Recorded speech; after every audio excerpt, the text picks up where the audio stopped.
최근 사회적인 논란을 일으킨 사건 중에 우울증 갤러리라는 것과 관련한 일이 있습니다.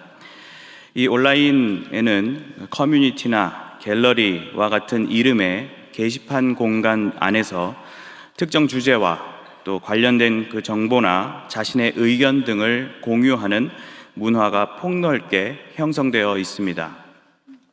가령 특정 스포츠팀이나 연예인, 또 정치인 등을 주제로 한 갤러리가 있는데, 이 중 최근 문제가 발생한 것은 우울증을 주제로 한 갤러리였습니다. 아무래도 마음이 아픈 이들의 모임인 만큼 익명의 공간에서 서로의 마음을 위로하며 이겨내는 분위기가 형성되어 있지 않았을까 싶은데, 환자가 아닌 이들이 이를 악용하여 오프라인 친교 모임을 만들고 성매매를 한다거나 최근에는 자살을 권유하고 방조하는 등 악한 일들이 벌어지고 있던 것입니다. 물론 세상에는 도움이 되고 즐겁게 진행되는 모임들도 많이 있지만, 이처럼 온라인 익명 공간에는 다툼도 자주 일어나고 또 건전하지 못한 방향으로 치우치는 것을 마주하게 됩니다. 이런 모습들은 우리 인간의 죄된 현 주소를 보는 것 같고, 또 우리 그리스도인들이 이런 분야에 있어서도 그들에게 답을 제시해 주어야 하지 않겠는가 생각이 들기도 합니다. 오늘 히브리서 저자도 그러한 모종의 감정 가운데 어둡고 복잡한 세상을 살아가는 신자들이 놓치지 말아야 할 참된 신앙 공동체의 모습을 세 가지로 권면하고 있습니다.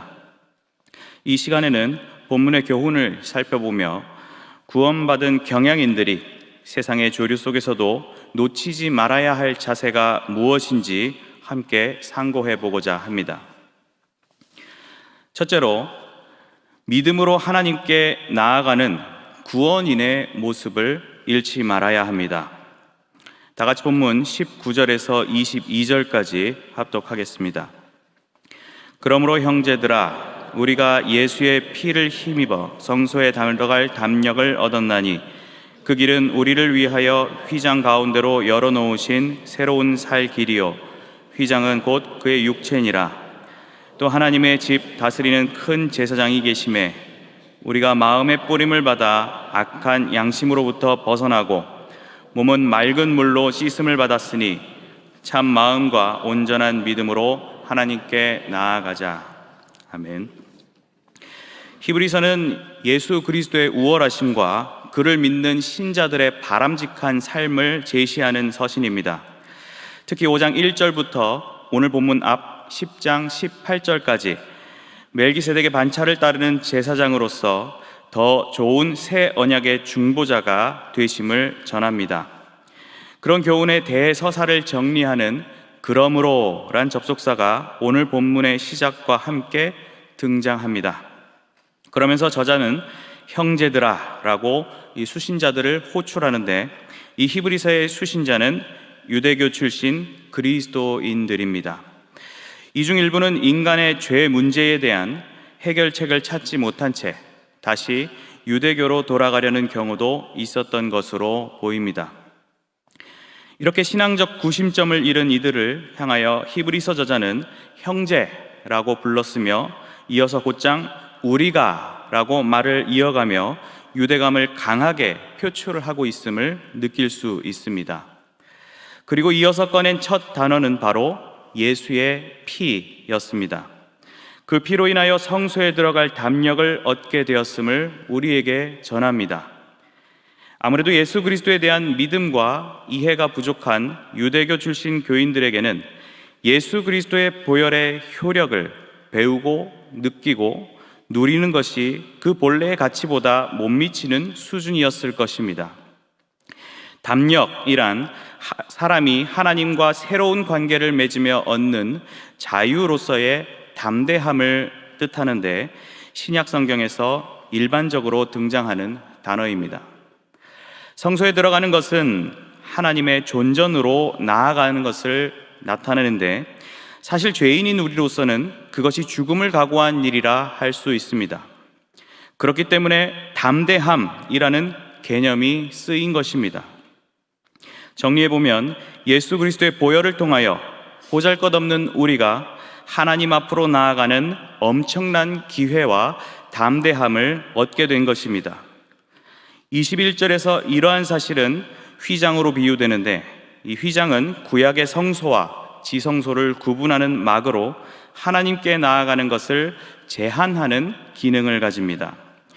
그런데 그리스도께서는 스스로 구원을 받는 문으로 표현하신 바가 있고, 또 십자가에 못 박혀 사망하시는 순간 성소 휘장이 위로부터 아래까지 찢어져 둘이 되는 장면도 떠올려집니다. 물론 오늘 본문이 그것과 직접 관계되는지 설명하고 있진 않지만, 결과적으로 우리 앞에 휘장이 예수 그리스도를 통해 활짝 열린 것은 분명합니다. 즉, 새 언약의 주체요 새로운 살 길이신 예수님께서 육신의 고통과 죽음으로 대속을 이루심으로 우리에게 성소로 들어갈 자격과 용기를 부여해 주신 것입니다. 이어서 저자는 그런 예수님께서 하나님의 집을 다스리는 큰 제사장이 되어 주심을 설명합니다.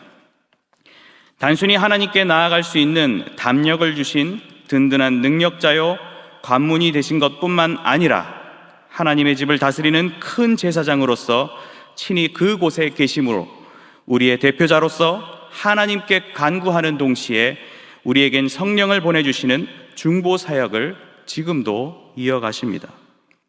이러한 사실로 인하여 주의 백성들은 마음의 뿌림을 받아 악한 양심으로부터 벗어나고 몸은 맑은 물로 씻음을 받는 놀라운 효력을 얻게 되었습니다. 실로 구원인만이 누릴 수 있는 인생의 가장 행복한 체험이고 자랑이 아닐 수가 없습니다. 이러한 은혜의 장이 마련된 만큼 신자에게는 감사의 마음을 담아 적극적으로 반응할 몫이 남아 있습니다. 아니, 반응할 수밖에 없습니다. 물론 이 반응마저도 내가 해드리는 것이 아니며 그리스도의 피가 악한 양심으로부터 깨끗하게 벗어나게 하였기에 가능한 일입니다. 이제 저자는 변화받은 참 마음과 온전한 믿음을 가지고 하나님께 나아가자고 고취시킵니다. 이러한 사실을 21절 앞에서 우리가 라고 시작하고 있는 것을 볼 때 이것이 수신자의 일만이 아닌 공동체적인 과업이고 마땅한 태도임을 엿볼 수 있습니다. 여기서 하나님께 나아간다는 말은 담대함과 확신, 그리고 성화의 감격과 기쁨을 누린 구원인이 가지는 예배적 삶으로 이해할 수 있습니다. 우리가 살아가는 세상은 정말 빠르게 변화하며 또 그러한 변화는 신속하게 전파되는 것을 봅니다. 또 사람들은 그러한 세상의 영향을 받으며 그것을 모방하거나 경험해 보려는 모습들을 보입니다. 그런데 그러한 것들은 그저 한 번에 손쉽게 이뤄지지 않으며 시간과 돈, 그리고 마음에 이르기까지 다양한 에너지가 집중되어 소진되도록 치밀하게 설계되어 있습니다. 우리도 잠시 한눈을 파면 그런 세상의 풍조에 휩쓸려 우리가 나아가야 할 곳을 순식간에 망각해버리기 쉽상입니다. 복잡한 시내에서 내비게이션을 의지하여 운전 중인데 그 폰이 꺼진다거나 전화가 와서 안내가 끊겨버리면 혹 길을 잘못 들가 막막하고 긴장되는 느낌이 찾아옵니다. 꼭 운전이 아니더라도 중요한 통화나 생방송 시청 중에 필요한 정보가 전달되려는 순간 끊겨버린다면 혼란과 긴장, 심하게는 짜증이 나기도 하는 것입니다. 그런데 하나님께 나아가던 나의 삶이 그렇게 목적과 방법을 상실하는 순간 이런 긴장감조차 들지 않는다면 그것은 사실 큰 문제라 할 수 있습니다. 과연 나의 올려드리는 예배가 깊은 은혜의 감동이 담긴 진심의 예배인지 생각해 보시기 바랍니다. 우리가 살아가는 오늘의 하루가 예수 그리스도를 만나 흘렸던 감격의 눈물, 그리고 누리게 된 기쁨과 이어지고 있는지 돌아보아야만 합니다. 우리는 왜 하나님께 나아가야만 합니까? 무엇보다 하나님께서 늘 당신의 택한 백성이 나아오도록 인도하시며 또 나오는 자들을 맞아주시는 분이기 때문입니다. 참으로 기쁜 소식이 아닐 수 없습니다. 주님 안에서 형제 자매된 성도 여러분, 우리가 감히 갈 수 없고 설 수 없는 하나님 앞에 나아갈 자격을 얻게 됐습니다. 담대함을 주셨기에 또 중보자 되시는 예수 그리스도께서 인도하시기에 우리는 하나님께 즐거이 나아갈 수 있습니다. 그리스도의 피로 새 사람이 되어 정말 값진 구원을 거저 얻으셨다면 구원인다운 모습으로 참 마음과 온전한 믿음으로 우리의 왕 되시는 하나님께만 나아가시기 바랍니다. 그 길은 결코 복잡하지 않으며 분명하게 정해져 있습니다.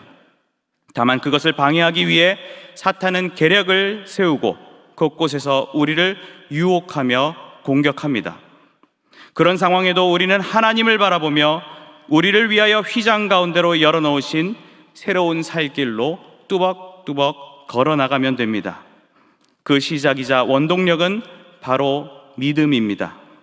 그 믿음마저 주시는 분이 바로 하나님이시라는 사실을 깨닫는 가운데 우리의 믿음을 충만케 하는 경건 생활, 예배 생활에 마음을 두며 구원인의 감격적인 행보를 걸어가시는 성도님들이 되시길 바랍니다. 둘째로, 소망 안에서 사랑과 선행에 힘쓰는 경향인의 모습을 잃지 말아야 합니다. 다 같이 본문 23절에서 25절까지 합독하겠습니다. 또 약속하신 이는 미쁘시니 우리가 믿는 도리의 소망을 움직이지 말며 굳게 잡고 서로 돌아보아 사랑과 선행을 격려하며 모이기를 패하는 어떤 사람들의 습관과 같이 하지 말고 오직 권하여 그 날이 가까움을 볼수록 더욱 그리하자. 아멘.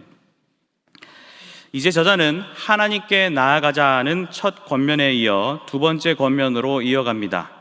그 내용은 믿는 도리의 소망을 움직이지 말며 굳게 잡자는 것입니다.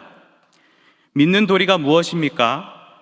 그것은 신자들이 진리로 여기는 교리를 나타내며 또 헬라어 개념으로 공적이고 교리적인 고백을 의미하기도 합니다. 여기에 소망으로까지 개념이 이어가는데 ESV 성경에서는 우리의 소망에 대한 고백이란 의미로 표현한 바 있습니다. 본문의 배경을 비롯한 교회의 역사 속 참 성도들은 그 어떤 중한 고통도 끝까지 감당했습니다. 그것은 떠밀려서 억지로 한 것이 아니었으며 진정한 영광, 영원한 생명으로 이루어진 저 하늘의 도성을 바라보는 소망이 있었기에 가능한 일이었습니다. 그러한 소망이 헛된 것이란 지적과 조소가 있었을진 모르겠지만 그 저자의 중심에는 약속하신 이는 미쁘시다는 확신이 있었습니다. 그러한 확신의 근거는 뒤이어 11장에 등장할 믿음의 선진들과 또 하나님의 구속 역사 가운데 강력하게 드러나고 있습니다.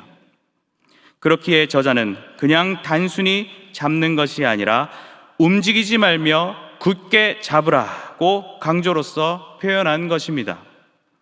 이제 저자는 대망의 세 번째 권면으로 나아가며 서로 돌아보아 사랑과 선행을 격려하라고 합니다. 이 사랑과 선행은 본문 당시 그리스도인들이 보여준 미덕이기도 하였습니다. 히브리서 6장 10절에서는 성도들을 섬기는 모습을, 또 13장 3절에서는 감옥에 갇힌 자들을 자신이 함께 갇힌 것 같이 생각한 모습들을 그려주고 있습니다.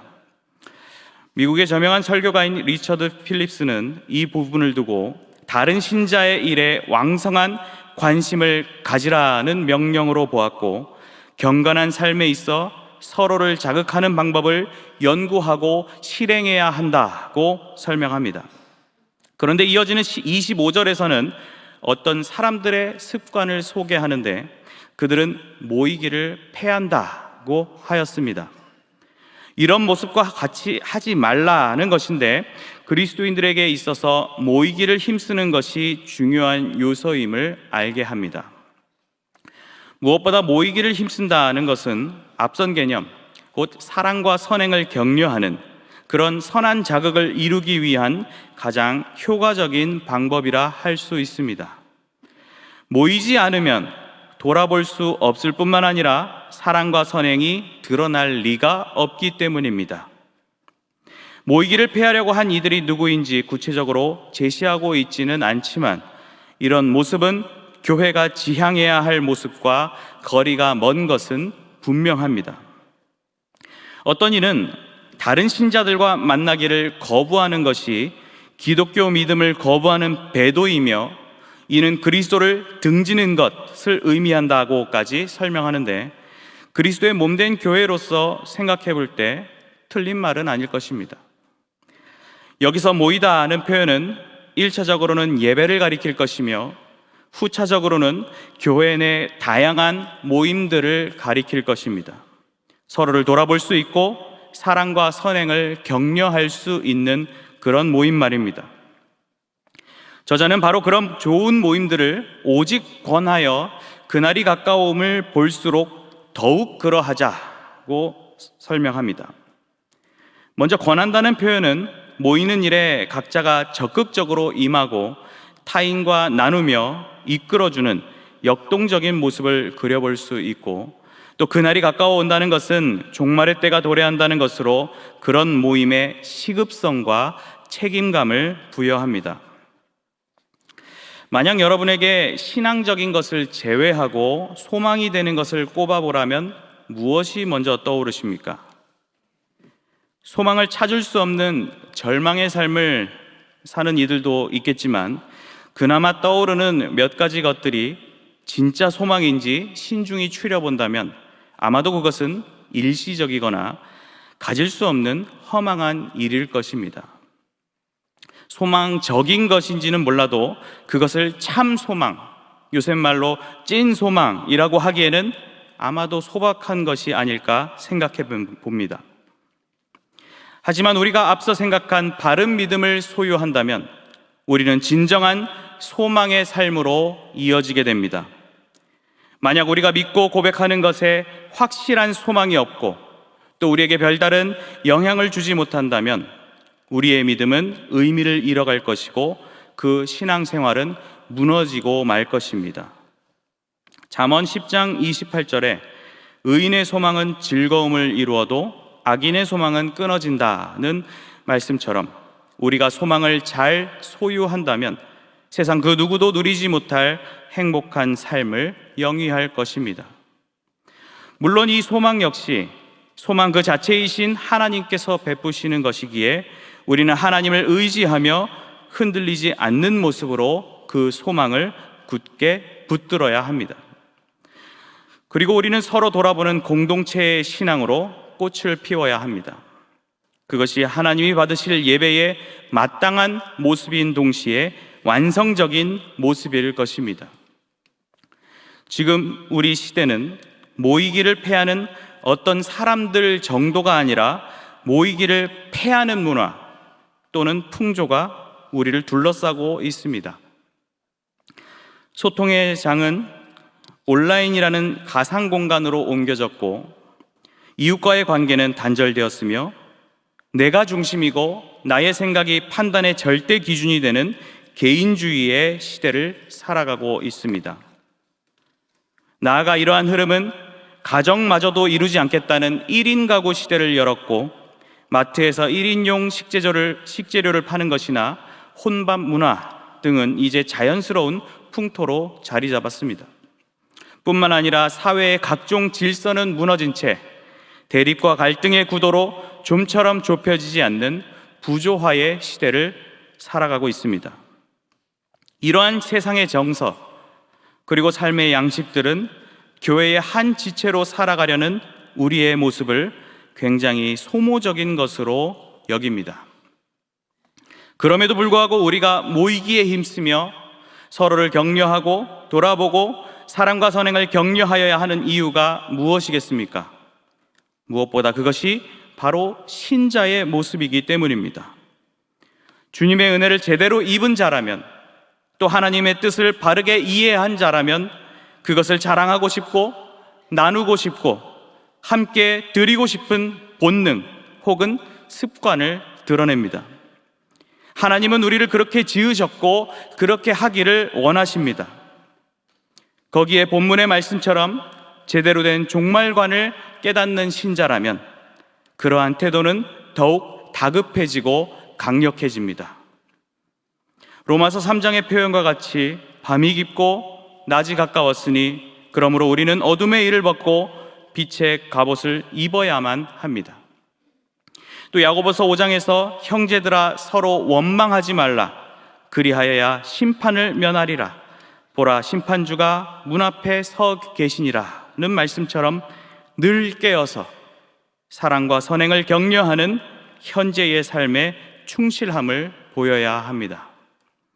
그런 모습은 다양하게 나타납니다.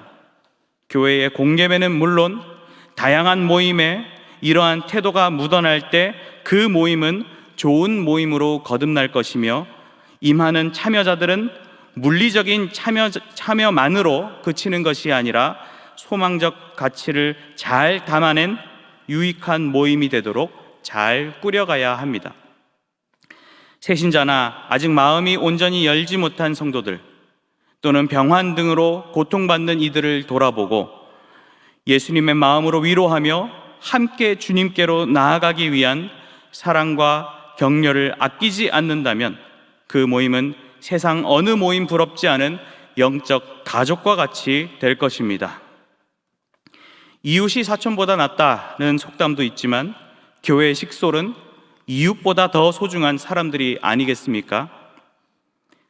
바로 이번 주 목요일에 여전도의 연합회 주관으로 개최되는 봉사의 모임은 그런 의미들이 잘 담긴 좋은 모임이라 할 수 있습니다. 과정으로는 물품 판매라는 수단을 통해 전도 회원 간에 그리고 성도 간의 즐거운 교제를 이루고 결과로는 제네바 신학대학원 장학금 마련이라는 목적을 달성하는 선하고 아름다운 모임입니다.